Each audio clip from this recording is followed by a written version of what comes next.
Olá, pensa só, como é que a gente seleciona os animais que produzem mais leite? Ou aquelas plantas que resistem melhor às secas? Pois é, a chave para tudo isso está num conceito super poderoso chamado herdabilidade. Pensa nela como uma ponte, sabe? Uma ponte que conecta o que a gente consegue ver e medir numa população com o que a gente pode prever e, claro, melhorar geneticamente nas próximas gerações. Vamos juntos entender direitinho como essa ponte funciona. Bom, para começar, a gente precisa entender que a genética tem dois mundos bem diferentes. De um lado tem aquelas características simples, sabe? Quase um interruptor de liga-desliga, como, por exemplo, um boi ter chifres ou não. Simples assim. Agora, do outro lado, o negócio fica mais complexo. Pensa em altura, em peso, essas coisas não se encaixam em caixinhas, elas formam um espectro, uma variação contínua. E essa variação geralmente segue essa famosa curva de sino. É exatamente para entender e conseguir prever o que acontece nesse segundo mundo, o mundo complexo, que a herdabilidade se torna, assim, fundamental.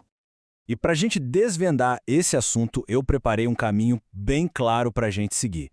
Primeiro, vamos mergulhar de cabeça na diferença entre esses dois mundos da genética. Depois, a gente vai quebrar a equação da variação, que é basicamente a matemática por trás de tudo isso. Em seguida, a gente vai fazer a pergunta-chave. Afinal, o que é que realmente é herdado? E isso vai levar a gente direto para a herdabilidade, a nossa chave da previsão. E por fim, vamos dar uma olhada nas aplicações práticas e no que o futuro promete para essa área. Então vamos lá, começando pela base de tudo. A gente precisa entender a diferença fundamental entre os tipos de características que a genética estuda, saindo daquelas categorias mais simples, mais diretas e mergulhando nos espectros complexos, cheios de detalhes. Olha só essa comparação. As características qualitativas ou discretas são aquelas mais simples. Geralmente são controladas por poucos genes e o ambiente, bom, o ambiente quase não interfere. Pensa na cor das flores de uma ervilha, por exemplo. Agora, as características quantitativas são o completo oposto. Elas são influenciadas por um monte de genes, os poligenes, e além disso sofrem um impacto gigantesco do ambiente. Produção de leite, ganho de peso, altura. Dá para notar que a maioria das características que importam para o bolso, na agricultura, na pecuária, são quantitativas. E é exatamente por isso que a gente precisa de ferramentas especiais para conseguir analisar essas características. Certo. Mas aí fica a pergunta: como é que a gente analisa essa variação toda? A gente precisa de um modelo, de uma equação. E é isso que a gente vai ver agora. Vamos aprender a desmontar aquilo que a gente vê e mede, o fenótipo, nas suas partes essenciais, o que vem da genética e o que vem do ambiente. E olha só, a equação fundamental da genética quantitativa é até que bem simples. P é igual a G mais E. O que isso quer dizer? Bom, fenótipo, o nosso P é tudo aquilo que a gente observa e mede. O peso de um bicho, a altura de uma planta, sabe? E ele é o resultado da soma de duas coisas. O genótipo, o G, que é todo o potencial genético que foi herdado, e o ambiente, o E, que é, bom, todo o resto. Tudo que não é genético, como a nutrição, o clima, o manejo, tudo isso entra no E. Mas espera aí, o componente genético, o G, não é uma coisa só. A gente pode quebrar ele em 3 pedacinhos. G é igual a A mais D mais I. Calma, vamos ver o que é cada um. O A é o efeito genético aditivo. Pensa nele como a soma dos efeitos individuais de cada pedacinho de gene, de cada alelo herdado. O D é o efeito de dominância, aquilo que a gente aprende na escola, quando um alelo mascara o outro. E o I é a epistásia, que é a interação entre genes que estão em lugares diferentes. Agora, se liga nessa informação, porque ela é a mais importante. O componente aditivo, o A, é a estrela do show para o melhoramento genético. Por quê? Porque é a única parte que é transmitida de forma fiel dos pais para os filhos. E aqui, olha só, a gente tem uma virada de chave, uma mudança fundamental de perspectiva.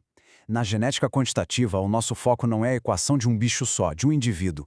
O que importa mesmo é a dispersão, a variabilidade das características na população inteira.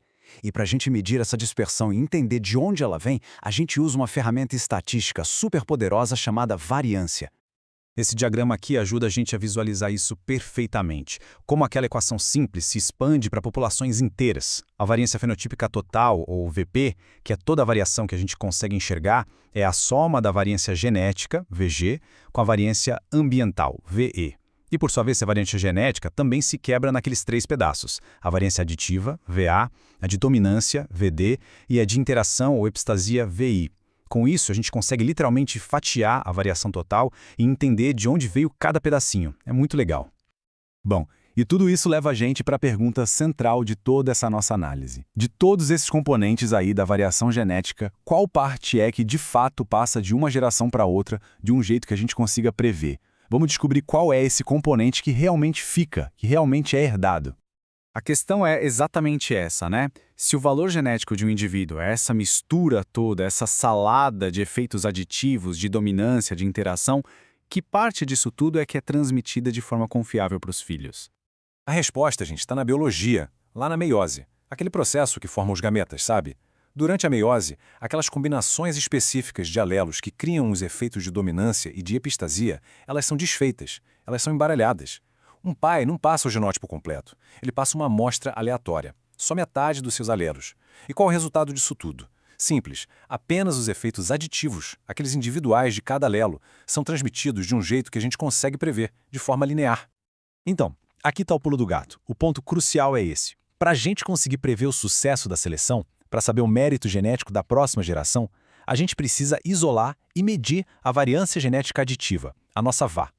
É ela e somente ela que de verdade impulsiona a resposta à seleção de um jeito consistente.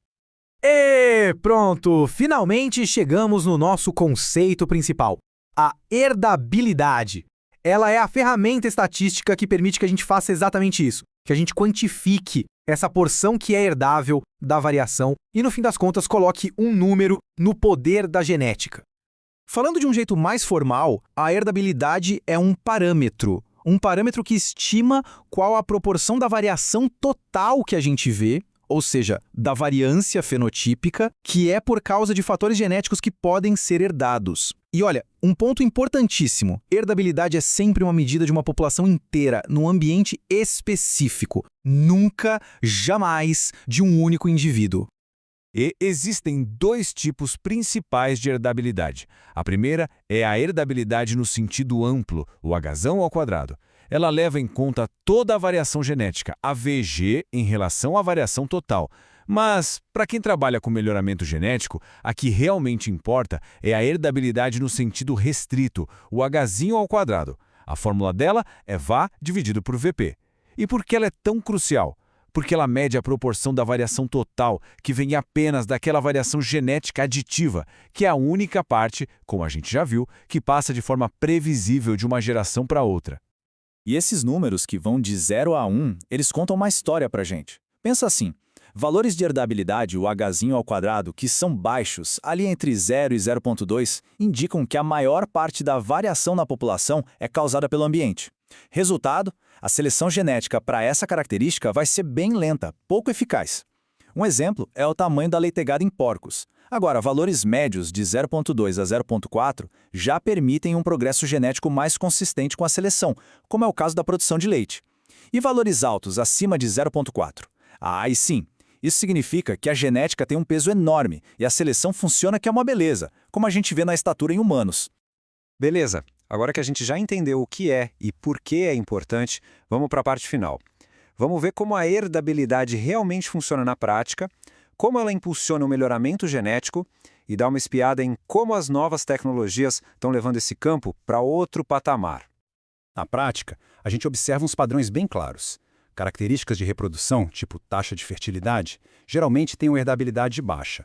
Já as produtivas, como o ganho de peso, ficam ali entre média e alta. E aquelas características de qualidade do produto, ou as anatômicas, tipo a conformação de um animal, essas costumam ter herdabilidade bem alta. A pergunta é, mas por quê? Por que isso acontece?